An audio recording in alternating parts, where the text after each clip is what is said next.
BCS গাণিতিক যুক্তি। প্রশ্ন ৭। এক দোকানদার ১১০ টাকা কেজি দামের কিছু চায়ের সঙ্গে ১০০ টাকা কেজি দামের দ্বিগুণ পরিমাণ চা মিশ্রিত করে তা ১২০ টাকা কেজি দামে বিক্রি করে। মোট ২০০০ টাকা লাভ করল। দোকানদার দ্বিতীয় প্রকার কত কেজি চা ক্রয় করেছিল?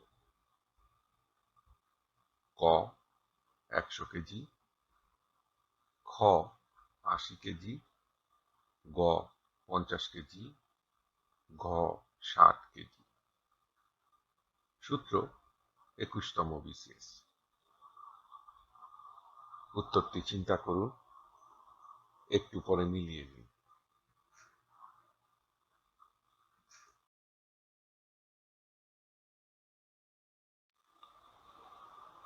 সঠিক উত্তর খ ৮০ কেজি।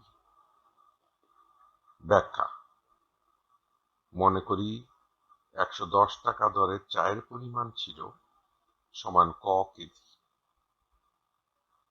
প্রশ্নানুসারে ১০০ টাকা দরের চায়ের পরিমাণ হবে সমান ২ ক কেজি। উভয় দরের চা একত্রে মিশ্রিত করা হতো, সেক্ষেত্রে মোট চায়ের পরিমাণ হবে সমান ৩ ক কেজি। ৩ ক কেজি চায়ের ক্রয় মূল্য ছিল সমান ১১০ গুণিতক ক যোগ ১০০ গুণিতক ২ ক সমান ৩১০ ক টাকা। প্রশ্নানুসারে ৩ ক কেজি চায়ের বিক্রয় মূল্য সমান ১২০ গুণিতক ৩ ক সমান ৩৬০ ক টাকা।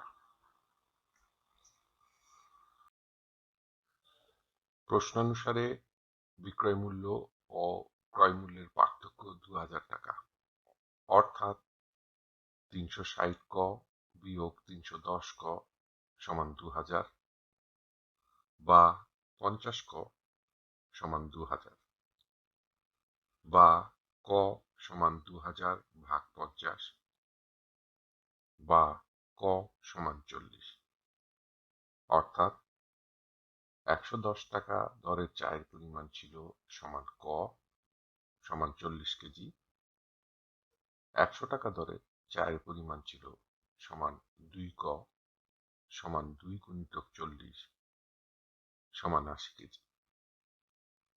উত্তর খ ৮০ কেজি।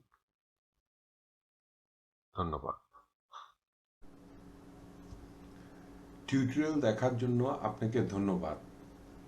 আপনার যদি কোনো প্রশ্ন থাকে তবে আমাদেরকে rhkstorecouk@gmail.com ইমেইল করুন বা মন্তব্য বিভাগে লিখুন।